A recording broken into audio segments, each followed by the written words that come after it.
acianóticas y hay cianóticas. La parte de cianóticas ya lo van a hacer por hoy día lo más importante es que veamos lo que es cardiopatías acianóticas.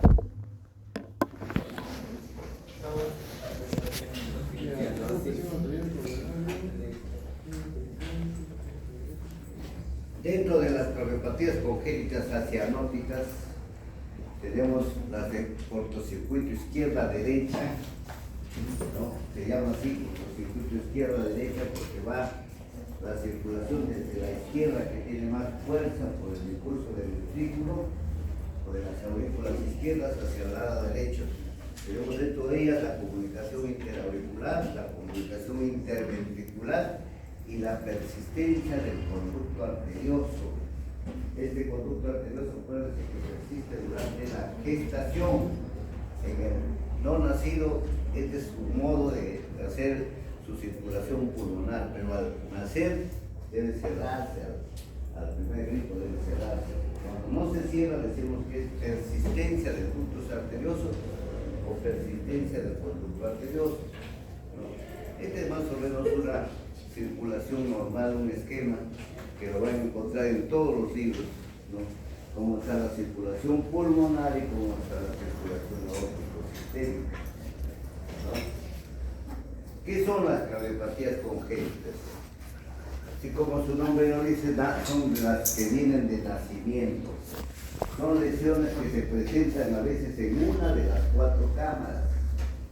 No olviden que hay cámaras derechas, cámaras izquierdas, en los tabiques. Los tabiques que los separan, tanto los interauriculares como los interventriculares, pueden tener pequeñas aperturas o aperturas. Entonces ahí hay una mezcla de la sangre oxigenada con la sangre venosa, ¿no? Entonces esto es una cardiopatía congénita. Se puede dar tanto en aurículas como en ventrículos. Siempre va a haber nacidos de este tipo. 8 de cada 1000 recién nacidos van a encontrar ustedes que tienen algún tipo de cardiopatía. Algunos se descubren tempranamente, otros no. A veces estamos descubriendo recién un soplo a los 60 años cuando un paciente se va a operar de Erwin, ¿no? Hay gente muy audaz que le dice, sí, hay que operarte, pero si nunca en 60 años presentó un síntoma, ¿ustedes lo operarían? No, es necio. Porque ese paciente, en lugar de darles a ustedes una buena calidad de vida, ya desarrolló algo de hipertensión pulmonar, y más bien le arruinan su vida, pero sí se da. Ya saben ustedes que ustedes, si les piden un consejo, señor, 60 años ha vivido sin ninguna molestia, ya no debe operarse, ¿no? Si da molestias tempranas, sí. Yo tengo pues un chiquito a los 12 años, 15 años, 20 años que está, hay que operar, si no, no. Pero no se olviden que sí van a existir médicos que operarlos, sobre todo los cirujanos que les gusta operar, van a tratar de operar estos casos, ¿no?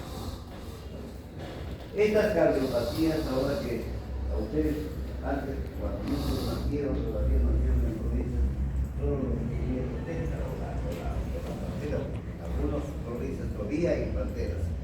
Pero ahora, como hay un pediatra, ya lo examina el pediatra y le dice si hay o no hay cardiopatía, si hay o no hay soplo, porque eso se distingue por los soplos en el nacimiento, ¿no? Entonces, en algunos casos, si nacería en Lima o los padres tienen algún interés, si la cardiopatía es importante, deben esperar un peso adecuado, más de los 5 kilos para el bebé. En algunos casos, no lo tomen esto como a rajatabla, deben ser operados. Pero en casos, por ejemplo, de niños que tengan tremendas aperturas y desde el nacimiento tienen problemas de lactancia, tienen problemas respiratorios, deben ser operados casi inmediatamente. En algunos lugares ya se está operando incluso dentro del vientre materno, ¿no? Pero todavía no estamos acá en esas condiciones, ¿no? Entonces no se olviden que hay más de 50 tipos de estas lesiones, ¿no?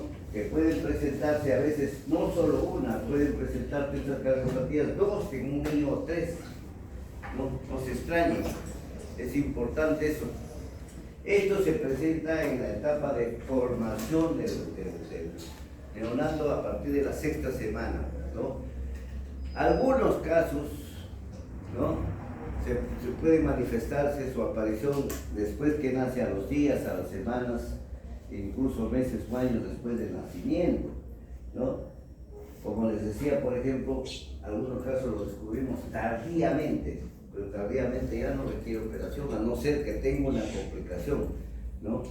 Entonces, si no, no se toca, ¿no?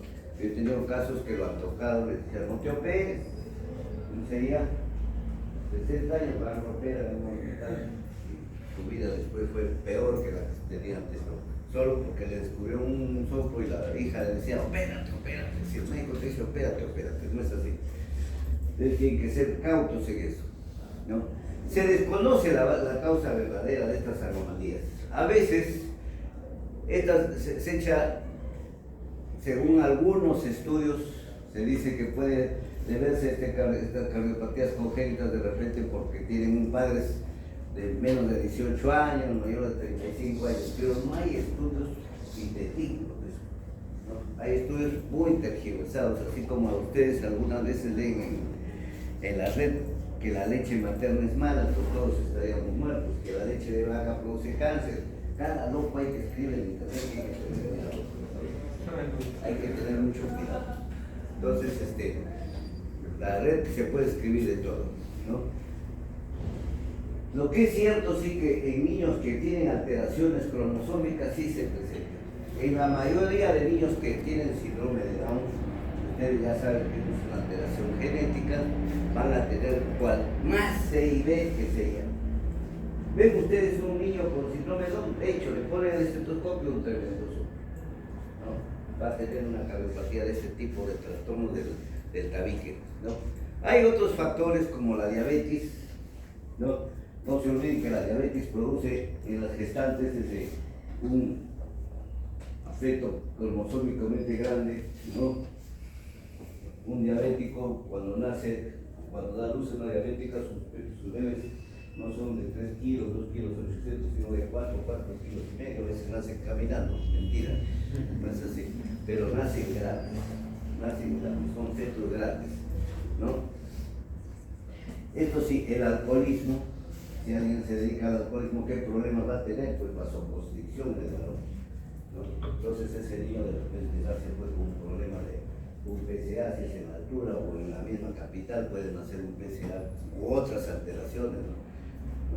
El lupus, pacientes que tienen lupus y tienen bebés hay que tener mucho cuidado cuando usan las fenilketonurias, ¿no? En la rubiola, madres con rubiola sí tienen que tener, por eso sí es importante preguntar en historia, cuando ustedes hagan la parte de ginecología, van a ver esto que es importantísimo, ¿no? O las ingestas de drogas en madres, pues, ¿no? Que toman ciertos grados de anfetaminas. Entonces dicen, no, nadie toma anfetaminas, sí toman anfetaminas. ¿Qué producto que consumen a diario? Acá varios de ustedes hay que veo que consumen productos con anfetaminas. ¿Cuál es el producto que se consume de anfetaminas? Muchos inquietos que acá. ¿Cuál? ¿Nadie consume? Herbalife. ¿Ah? Coca-Cola. No, la Coca-Cola, porque la Coca-Cola es la mejor bebida que hay. ¿Cómo? La mejor bebida. ¿Por qué causa? No es calcificado. Ah. No es calcificado. ¿Cómo? No es calcificado. No importa. Descalcificado. ¿Por qué te descalcifica? Todos los azúcares descalcifican. Tiene bastante de flores, no Tiene cantidad de azúcar. Pero no te olvides que es la mejor bebida, es la única bebida que tiene electrolitos. Ninguna bebida tiene electrolitos. Sodio, magnesio, potasio, ¿qué bebida tiene? Es una bebida hidratante. Es la única bebida, antes traía cocaína, ahora trae cafeína. Es la única bebida que trae bicarbonato, que equilibra el azúcar, le quita la acidez. Pero lo que pasa es que están los ruidos de la propaganda esa que dice la Coca-Cola sirve para quitar el sarro de los baños, pero por supuestamente que sí, quita el óxido, sí, ¿quién quita? El bicarbonato. Tiene que explicarse, ustedes son médicos.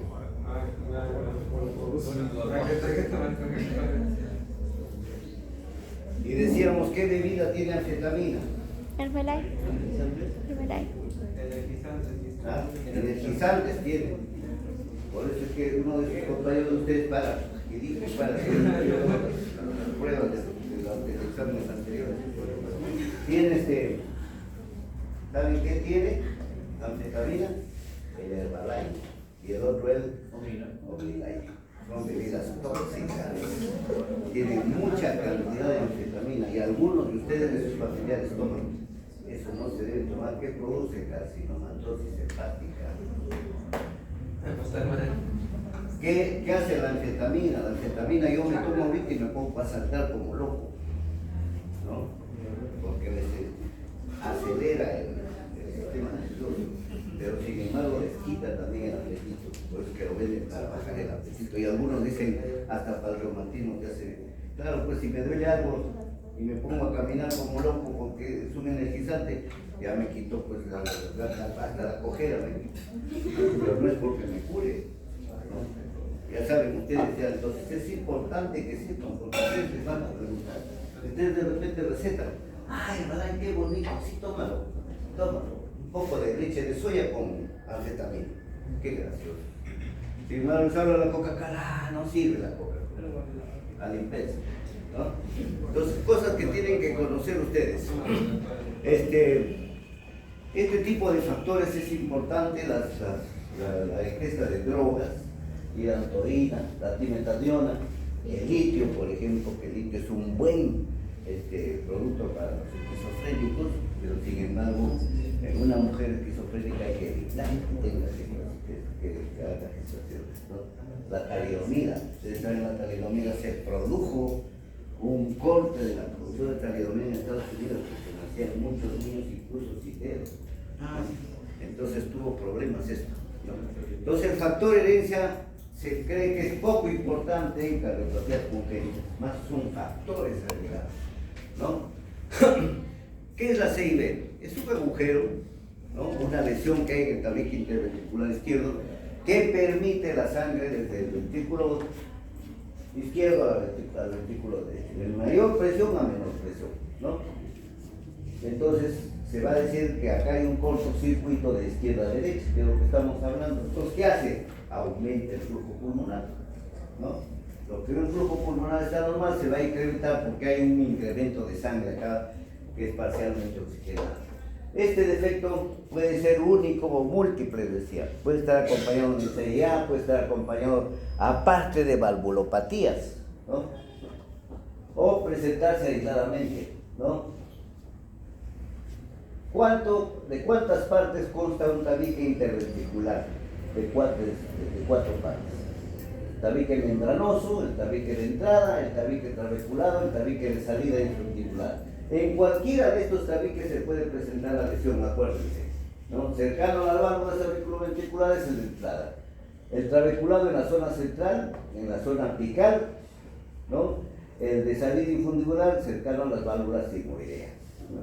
Que están arriba las válvulas sigmoideas.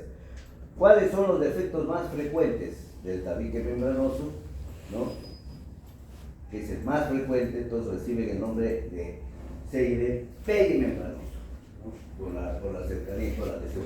Ahí tienen ustedes más o menos indicado la ubicación de cada uno de las ventanas que se pueden producir en el nacimiento del CID, ¿no? El infundibular, el músculo papilar del colon, después tienen ustedes por acá el perimembranoso, los musculares marginales tienen por acá, la D, ¿no? Están pegados, los musculares centrales, después que tienen el del septum, ¿no? Del septum de entrada, y tienen los apicales que están al fondo, ¿no? Los apicales en el ápice. Estos más o menos son los defectos que se presentan en el interventricular. Esto para que conozcan, porque a veces les hablan cómo se trata esto de un CIB, un CIA, existe este sistema, el Amplacer, nada del otro mundo. Esto, que lo ven ustedes ahí como dos botones, en el catéter viene alargado, viene en forma alargada. Entonces se pone por el catéter por la femoral, se pasa el CIA o el CIB y se suelta un poco. Entonces suelta el botón más pequeño hacia afuera. Este botón suelta. Ustedes jalan su catéter y una vez que pasaron la apertura sueltan el otro y como dos botoncitos se pegan. Se acabó. Ya no dejan que la sangre vaya a la izquierda a la derecha. El amplace, acuérdense. Eso ya no es. Antes, para hacer este tipo de, cuando había un CID grande, había que abrirlo el pecho. Ustedes saben que se le abre el pecho, que el esternón como pollo se abre, hay que cortar el corazón, poner un parche ahí y coserlo. Eso ha evitado esto. Ahora con el uso del sistema de radiografías que se está haciendo muchos trabajos con el sistema de radiografías, los radiólogos intervencionistas o el cardiólogo intervencionista está haciendo mucho de este tipo de trabajo. Esto se puede hacer fácilmente. Incluso el niño no necesita sino anestesiarlo en la parte de la femoral que se va a poner el catéter, nada más está despierto, ¿no? Entonces el famoso amplace es nada del otro mundo. ¿Ya? Sirve para CIA, para CIB, e incluso se puede usar en PCA. Incluso, ¿no? Entonces, esto va a depender pues del tamaño del grado del cortocircuito para poder también este implante. Si es pequeño, a veces le dije que no le interesa tratarlo, no le puse ninguna molestia. Pero si ya esto está con un soplo evidente, si es de tamaño medio, cortocircuito moderado, ya hay que ponerle. ¿Cómo se presentan los niños? Ya va a haber problemas bronquiales, va a haber problemas de disnea. En los lactantes va a haber problemas de que se ahogan cuando lactan. Entonces ya hay una serie de molestias, ¿no? Ya hay una serie de molestias, va a haber incluso infecciones respiratorias frecuentes, sudoración al comer, se agitan pues al comer, puede haber retraso en el crecimiento. Un niño ya debe tener, a los 2 años tiene sus 9 kilos y el niño está con 6 kilos, con un retraso tremendo. Entonces ya tienen sus manifestaciones clínicas. No se olviden que dentro del sistema nutricional mucho contribuye no solo el hígado, sino la parte de la oxigenación pulmonar y el corazón, que es el que lleva la sangre, los nutrientes, ¿no? Si es un CIB grande, severo, ni hablar. Eso ustedes hasta con la mano seguro lo están escuchando ese CIB. Entonces se necesita así operarse, ponerle un parche. El parche no es otra cosa que un pedazo de tela de lacrón. Antes, me acuerdo, se usaba camisas de lacrón, ya el lacrón ya no se usa, era como un plástico, pero era un tejido especial. Ahora ese lacrón se está empleando para estos parches, o se emplea también para las famosas fajas de ventración, ¿no? Por dentro. Se le pone al paciente, cuando tiene su hernia, se abre, se cosen acá, se cose acá una banda y quedan fajaditas. Chao hernia, ¿no? Entonces se está usando estos parches, se pone el parche y se cose. Ya ese parche nunca más desaparece. Ahí se pega y ya es un tratamiento definitivo. Pero estos en lactantes pues, que ocasionan insuficiencias cardíacas importantes, taquicardias, taquipnias, fatiga, ¿no? En niños de menores de 1 año, por ejemplo, si el CIB es grande, va a haber hipertensión pulmonar, les decía antes, ¿no? Que va a causar una serie de problemas. Estos niños llegan a hacer insuficiencia respiratoria, insuficiencias cardíacas, entonces ustedes no van a dejar a un niño que se muera a veces por esto, por un problema de congestión o edema pulmonar. Entonces, en esos casos, sí hay que poner un parche. Entonces, con esto se termina. Si estos niños continúan con esta hipertensión, desembocan en un síndrome de Eisenmenger.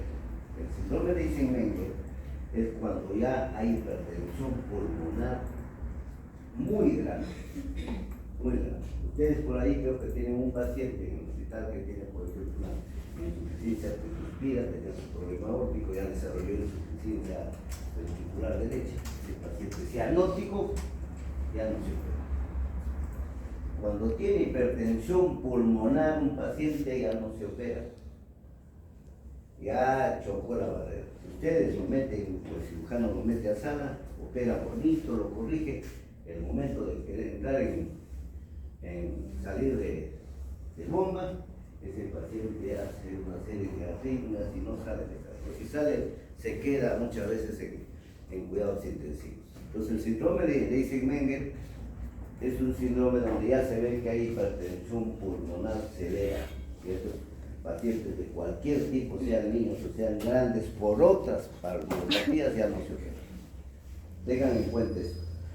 La cianosis en estos niños puede ser progresiva, severa, de da disnea y fatiga, ¿no? Entonces, el diagnóstico, ¿cómo es? Ecocardiográfico, nada más. Severo septum y el ecocardiografista ubica el septum, ¿dónde está la lesión? ¿No? Aparte este corazón, ustedes le ponen en el pecho, va a ser un corazón hiperdinámico, ¿no? Sobre todo en la punta, va a haber de repente un crecimiento del vestíbulo izquierdo, hay un soplo sistólico, de acuerdo a la intensidad, la gravedad de la lesión, puede ser de grado 2, 3, 4, 5, 6, ¿no? Hay frémitos históricos, ya saben ustedes lo que es un frémito, ¿no? Hay un retumbo diastólico en estos pacientes con CIB. ¿No? ¿Cuál es hay que tener un diagnóstico diferencial. ¿Cuál es el diagnóstico diferencial? Hay que diferenciarlo de la regurgitación mitral o que suspira, ¿no? El 30 o 50% de estos, el pronóstico de estos cierran en el primer año de vida y hay algunos que se cierran. Esto sí, no les había dicho. Muchos de estos CIB o CIA no se desesperen. Siempre que tengan un soplo pequeñito de un latente, denle 6 meses por lo menos para hacer los exámenes. Porque los exámenes son cruentos. El ecocardiograma es cruento. Yo me acuerdo que tenía un ecocardiografista ahí que al niño ya se desesperaba, llamaba al anestesiólogo, la anestesia no se vino, no le va a poder hacer nada. Era un médico muy impaciente. Que al niño ustedes lo vean en un momento tirado, anestesiado, por sus bombillas. Es un atraso tremendo que no les gustaría que le hagan a un hijo de ustedes o a un sobrino. Entonces a estos hay que darle tiempo. Lo veo hoy día, les descubro 6B, por favor tráiganme en 6 meses. Siempre y cuando no tenga molestias. Ustedes escucharon el soplo. Tiene proceso, lacta bien, duerme bien, 6 meses. En 6 meses lo trae, de repente ya no soplo, se cerró solito. Es otra de las cosas que tienen que saber. Se cierran solos cuando son pequeños. A veces uno no habla esto, pero es importante. Se cierran solos a veces. Y algunos les decía permanecen asintomáticos. Ay, no, son pequeños, ¿no? Hay que diferenciarlo del ducto arterioso persistente. Ahora vamos a ver cuáles son las características del CIA, del CIB, del CIA, del defecto de canal aurículo vestibular, de la doble salida ventricular derecha, que es otra de las cardiopatias, o trastornos y trastornos, ¿no? Cuando los CIB son de tipo medios, evolucionan a veces a una insuficiencia cardíaca, ¿no? Y muchas veces el CIA hace cuadros de hipertensión pulmonar. Otros asintomáticos, ¿no? Y hay que tener en cuenta nomás la presión pulmonar, es lo que más nos interesa y es lo que podemos ir evaluando año a año si hay CIB. Y los CIB grandes, ya que les decía antes, sobre otra insuficiencia cardíaca, que deben ser operados, ¿no? Pequeño tamaño, pueden cerrarse espontáneamente, les acabo de decir, el CIB de tamaño medio y grande. Si tienen síntomas, tratamiento médico. Antes del tratamiento quirúrgico le doy tratamiento médico netamente a base de digital o diuréticos para evitar los edemas.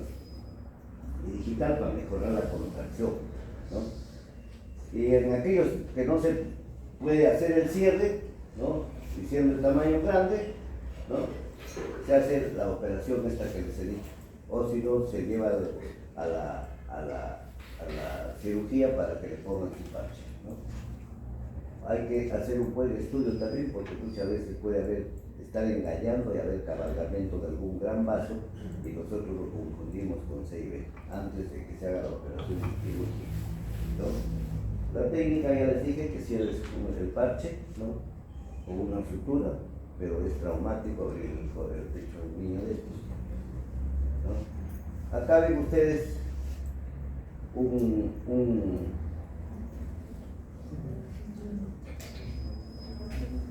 Vamos a ver cómo se escucha un CIA, ojalá que haya sonido.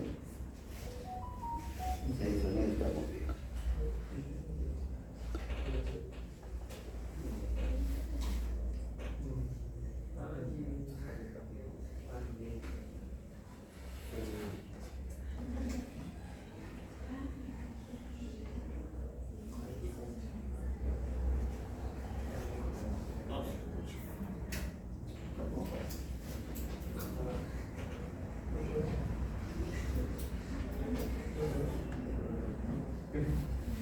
Bien difíciles.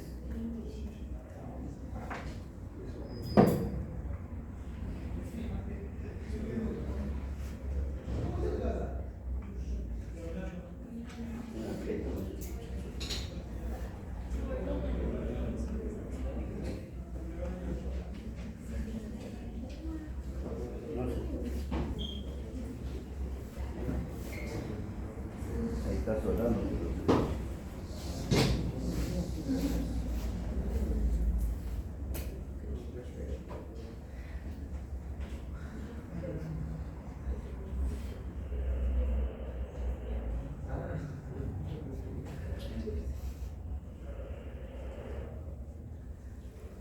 Otro de los defectos que tenemos en el CIA, la comunicación interauricular.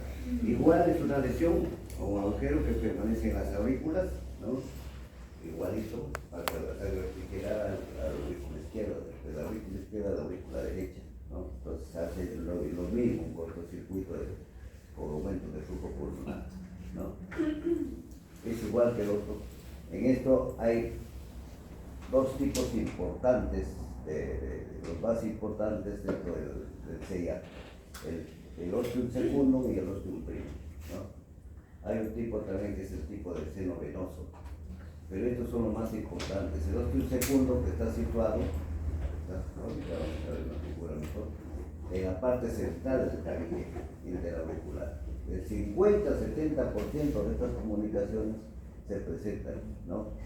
Pero hay que diferenciarlo del foramen oval, que también el foramen oval está por acá, hay que ver. El ostium primum, que está situado debajo del septum, encima de las válvulas auriculoventriculares, ¿no? Se asocia a una hendidura de la válvula mitral, que es de tipo genético, que produce una insuficiencia mitral a la vez, ¿no? Es la forma más completa de esta lesión, es el canal atrioventricular, que está asociado, como les decía al comienzo, a un síndrome de Down, ¿no? De tipo genético, ¿no? Entonces, 30% de estos CIA se presentan dentro de los niños que tienen el síndrome de Down. El otro es el tipo del seno venoso, ¿no? Que está junto a la desembocadura de la cava superior, y ustedes saben dónde desemboca la cava superior, ¿no? O en la cava inferior, acompañado de un drenaje venoso pulmonar anómalo, que el 10% de estos CIA, ¿no? Ahí ven ustedes los tipos de CIA, ¿no? Acá está el seno venoso, miren la ubicación perfecta en la aurícula, en la parte de la entrada de la vena cava superior, el ostium secundum en la parte media y el ostium primum en la parte pegada a la parte de la, casi está en la parte supraventricular casi, ¿no? Esos son los tres tipos, nada más. Estos son los más importantes que se presentan. La mayoría de los niños en CIA están asintomáticos, y los que presentan síntomas es también de acuerdo al tamaño de la lesión, ¿no? Hay lesiones como problemas de fatiga, disnea, ¿no? Malestar general, trastornos para la lactancia o para comer en el desarrollo, ¿no? Puede presentar, cuando hay CIA, importantes arritmias supraventriculares, ¿no? Claro, el retraso postpectoral, porque las aurículas no son generalmente las que alimentan directamente a la persona, pero sí se presentan cuando son muy marcadas, ¿no? El ecocardiograma, ya saben, el diagnóstico básico de la CIA o de la CIB. ¿Cuál es el soplo cardíaco? ¿No? Sistólico, se puede apreciar un latido hiperdinámico en el precordio a nivel de las aurículas, ¿no? Y tiene tres importantes hechos. El soplo sistólico es de larga intensidad, 2/3/6 en el foco pulmonar. Hay un desdoblamiento fijo del segundo ruido y un soplo mesodiastólico de llenado tricuspidio en los casos que hay un marcado o gran cortocircuito, ¿no? El diagnóstico diferencial, ya saben, ecocardiografía descarta otras anomalías como CIB, ductus, canal atrioventricular, ¿no? La serie de pequeños, ya les dije que estos son de buen pronóstico, dice, están con un tratamiento leve, cierran espontáneamente. Niños que tienen estos CIB permanentes o persistentes pueden producirse fibrilación auricular. En los más complejos, el flutter, que ayer les enseñé, ¿no? Que es ya grave, arritmias más graves, y en otros arritmias supraventriculares, en más del 13% de los pacientes con CIB, ¿no? En edades superiores a los 30 años, niños que se dejaron a que crezcan adultos con este CIB, no se dieron cuenta, aparece mucha rica. Puede haber también embolias, así como veíamos en estenosis central, acá puede haber embolias también, es importante, ¿no? Y las embolias ya saben que viajan fácilmente a miembros inferiores o al cerebro, ¿no? Hay que tener mucho cuidado. Y cuando hay hipertensión pulmonar, cuando se sigue dejando, estos perdieron el tren, se dice ya no pueden ser operados, ¿no? Ahora pues tenemos el cateterismo que se hace en la mayoría de hospitales de Lima o las grandes provincias, ya es terapéutico, ya saben cuál es el tratamiento, el Amplatzer, ¿no? Y si no, hay que buscar un hospital donde le pongan un parche, si es muy grande, ¿no? El cateterismo terapéutico, ya saben ustedes cómo es, se pone un catéter y se cierra con el Amplatzer, ¿no? Y si es el diámetro grande, un parche, ¿no? La cirugía, cuando es posible, cuando no se cierra por cateterismo y el tamaño es grande, de 6 a 8 milímetros, son grandes, ¿no? Con sutura doble y ya está. Pero esto siempre hay que hacerlo y tienen que hacerlo siempre y cuando no tengan hipertensión pulmonar. Si tienen hipertensión pulmonar ya perdió el niño la oportunidad de tratarse. No se está escuchando, se preocupa escuchar los otros, pero no se está escuchando. Este es el ductus arterioso persistente. Se trata de un vaso que se conecta la aorta con la arteria pulmonar, ¿no? La aorta y la arteria pulmonar están durante la gestación. Al nacimiento, cuando el niño llora, debe cerrarse. No se cierra en algunos casos, por ejemplo, en la altura. Cuando un niño nace en Cerro de Pasco, en Huancay, en otros sitios, no se cierra por lo general por la falta de oxígeno. Y en Lima, en algunos casos, por culpa de los padres, pues decíamos algunos antecedentes, o alcoholismo, o tabaquismo, o drogas, ¿no?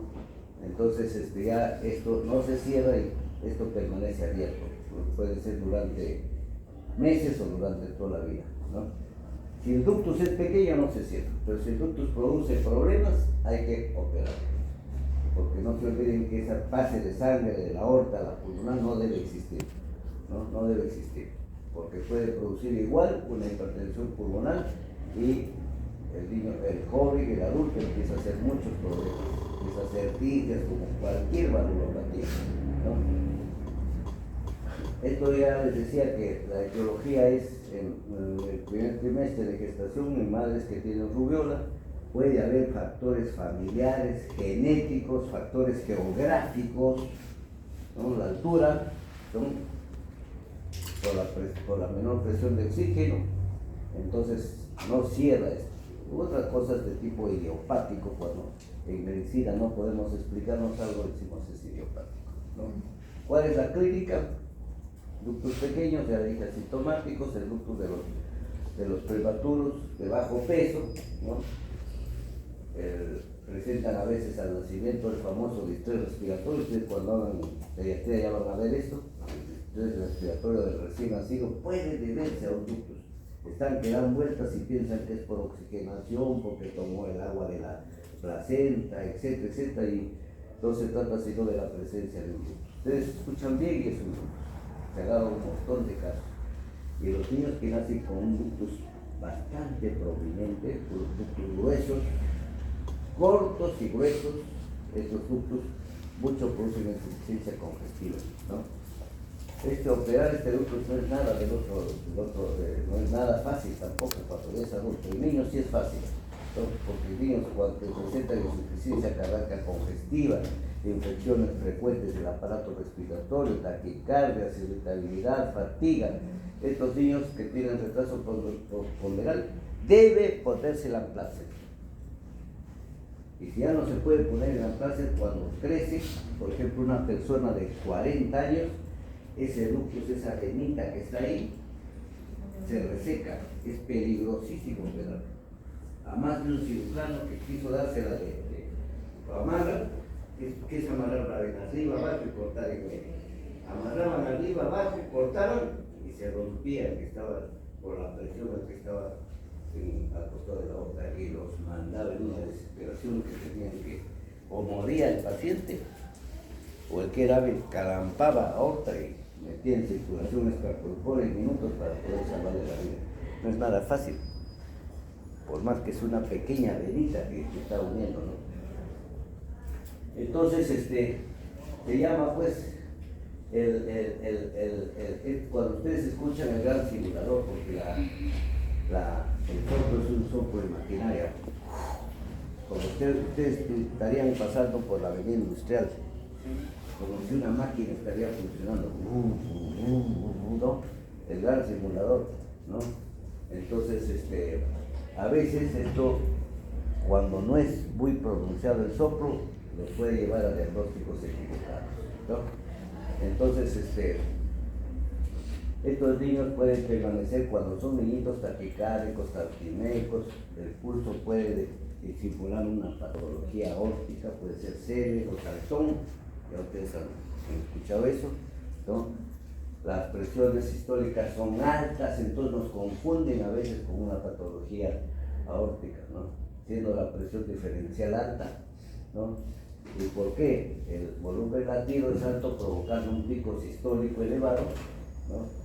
Entonces la sangre va a tener un escape en la aorta a través del ductus hacia la arteria pulmonar. Entonces, abruptamente la presión diastólica desciende por este circuito que hay. Entonces va a simular una insuficiencia aórtica, ¿no? Acuérdense. El soplo es continuo y maquinario o se llama de Gibson, ¿no?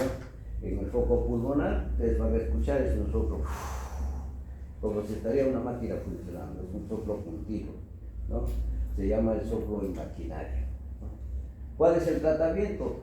La indometacina en niños recién nacidos puede cerrar ese ducto, ¿no? En lactantes asintomáticos no se le toca porque se cierran espontáneamente, y en niños que no cierran, sí hay que hacer el Amplatzer o si no, la cirugía. La cirugía, para hacerle cirugía a estos niños, les decía, hay que esperar un peso adecuado. Antes era 8 kilos, ahora creo que hasta con 5 kilos al lactante gástrico. 5 kilos se está entrando a sala de operaciones. Entonces, porque hay cada día más técnica, más práctica en operar esto, antes de que haga introspección pulmonar. Siempre hay que tener miedo en estas cardiopatías congénitas escenóticas que no hagan hipertensión pulmonar, si no pierden la oportunidad de operarse, ¿no? Muchas veces ahora se está usando el clic de titanio para cerrar eso, ¿no? Que es parecido a la Amplatzer, pero más potente, porque acá no se olviden que hay fuerza de la voz, ¿no? Siempre hay que hacer un estudio de cateterismo terapéutico para colocarle este dispositivo, ¿no? Que se llama el código Amplatzer, que está indicado en ductus asintomáticos, pero en ductus grandes lo que hay que hacer es entrar el cirujano y poner un parche, ¿no? Ahí está el ductus, ¿no? De la aorta sale. Esto normalmente está en el lactante no, en el no nacido, en el neonato. Normalmente está separado. Irrigar pulmón, ustedes saben que no hay, el niño no respira todavía. Entonces, cuando respira, esto se debe cerrar. Esta es la venita que une, ¿no? Soplo en maquinaria, continuo. Con eso terminamos la primera parte de esto. eso.